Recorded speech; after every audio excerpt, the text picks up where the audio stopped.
In the swirling vortex of royal intrigue, whispers from palace shadows suggest that Prince Harry is drawing a firm line in the sand against his wife's ambitions for a tell-all memoir, fearing it would slam shut any lingering hopes of mending fences with King Charles III, all while their once glamorous California life teeters on the brink of financial ruin and marital discord, especially poignant as Valentine's Day casts its romantic glow. One can't help but raise an eyebrow at how the Sussexes' American dream, once heralded as a bold escape, now appears more like a scripted drama unraveling before our eyes, complete with ultimatums, emotional chasms, and fading fortunes. Good evening, and thank you for joining me for this discussion on the latest ripples in the royal pond. Let's delve right into it, shall we? It seems the Duke of Sussex, ever the prodigal son with one foot tentatively inching back toward the family fold, has taken a rather decisive stance against the Duchess's latest literary aspirations. A well-placed source close to palace circles has confided that Meghan is itching to pen her own memoirs, ostensibly to reclaim her narrative after years of what she perceives as relentless scrutiny. But Harry, bless his conflicted soul, is reportedly blocking this with all the fervor of a man who knows the cost of spilling family secrets all too well. After all, his own tome, Spare, didn't exactly pave the way for harmonious family reunions, did it? The insider reveals that Harry views such a book as a bridge burner extraordinaire, one that would not only reopen old wounds, but permanently seal off any path to reconciliation with his father. It's almost touching, this sudden protectiveness, or is it self-preservation? One wonders if the prince has finally grasped that airing the Windsor's dirty laundry might not be the golden ticket to lasting peace. This ultimatum, as it's being framed behind closed doors, comes at a time when Harry appears genuinely eager to thaw the frost with King Charles. A source within the inner circle murmurs that the Duke has been pushing for more time in the UK, perhaps even envisioning partial returns to familiar grounds. But Meghan? She's not budging an inch.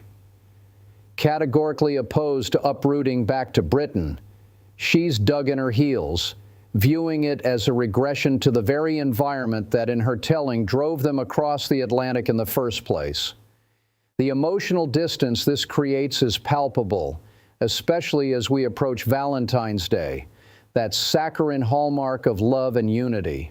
Reports from those in the know paint a picture of a couple at odds, with Harry yearning for paternal bonds and Meghan steadfast in her California cocoon.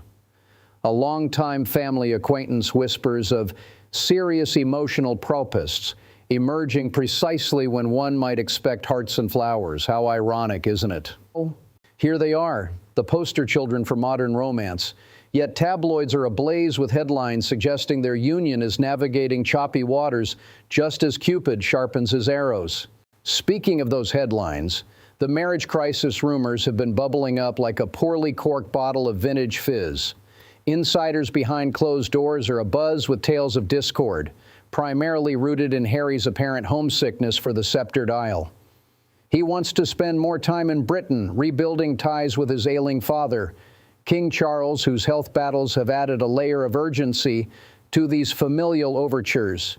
Yet Meghan, with her entrepreneurial spirit firmly planted in American soil, is said to be utterly resistant. One can't blame her entirely. After the barrage of criticism she's endured, returning might feel like stepping back into a lion's den. But this divergence in visions for the future is reportedly straining their bond to breaking point. A source close to palace circles hints at heated discussions, where Harry's pleas for compromise fall on deaf ears. The Duchess, ever the independent force, prioritizes her projects stateside, lifestyle brands, media ventures, and the like, while Harry grapples with a sense of drift, his military camaraderie and royal roots calling him homeward. It's rather amusing in a cynical sort of way how the very freedom they sought has morphed into a gilded cage of conflicting desires. Whispers even suggest that without some grand gesture, this could escalate into something more permanent.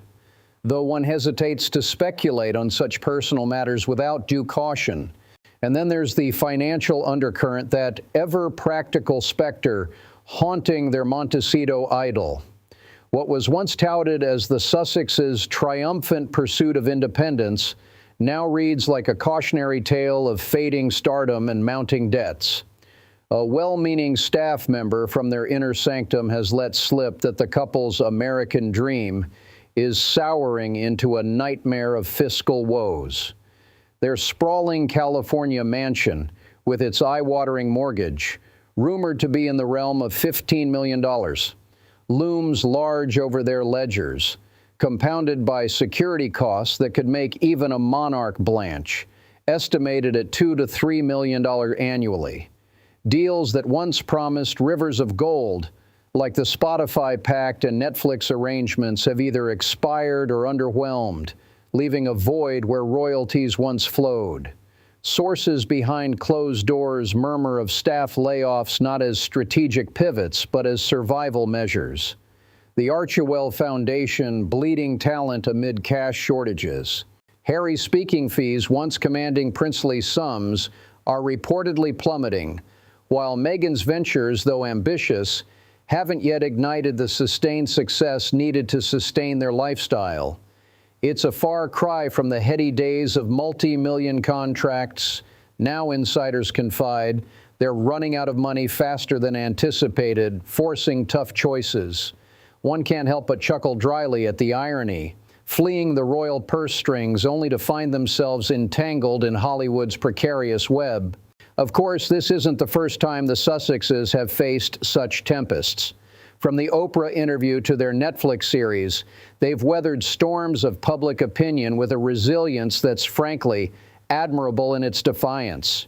Yet the current confluence, blocked memoirs, reconciliation roadblocks, Valentine's emotional voids, marital strains, and financial fissures, paints a portrait of a duo at a crossroads. A source within the inner circle suggests Harry is heartbroken over limited time with his father and grandchildren, pushing him toward ultimatums that extend even to Meghan. King Charles, ever the stoic sovereign, has reportedly laid down his own terms. No half-in, half-out arrangements, no more public potshots at the family. It's a brutal reality check for Harry, who once slammed those sabotaging reconciliation efforts in a rare statement. Meanwhile, Meghan's purported desire to unleash her unfiltered story clashes head-on with these familial imperatives, creating a powder keg of potential drama. Let's not forget the broader societal mood, shall we? Public sentiment toward the Sussexes remains a mixed bag. Admiration for their candor mingled with skepticism over their monetization of royal ties. Tabloids feast on every crumb, amplifying whispers into roars, and one senses a weariness among observers. After all, how many tell-alls can one family endure before the novelty wears thin? Harry's reversal on further exposés, as noted by those close to him, signals a maturing perspective, perhaps. Yet Meghan's reported gagging to share her side, blocked by her husband's veto, adds a layer of intrigue that's positively Shakespearean. Will she compromise for the sake of harmony, or will this ultimatum fracture their united front? As Valentine's Day unfolds, with its obligatory nods to enduring love, the Sussexes' narrative serves as a reminder that even fairy tale escapes come with plot twists. Reports of them celebrating apart, Harry perhaps reflecting on British roots, Meghan advancing her brand, underscore the emotional distance that's become fodder for speculation. A source behind closed doors hints at Meghan's sentimental social media tributes masking deeper strains, while Harry's solo endeavors fuel talk of a partnership under pressure. And financially, the specter of debts mounting amid crumbling empires suggests tough times ahead. Insiders murmur of emergency meetings and belt-tightening, a stark contrast to their initial California splash. In the end, dear viewers, this saga reflects the timeless tussle between ambition and allegiance, love and legacy. Harry and Meghan, for all their headline-grabbing antics, are human, prone to the same missteps and heartaches as the rest of us. Yet their choices ripple far beyond Montecito's manicured lawns, stirring debates on family, fame, and forgiveness. One suspects the coming months will reveal whether reconciliation prevails or if the divide deepens irreparably. Until next time, keep an eye on those palace whispers. They often speak volumes. Thank you for tuning in.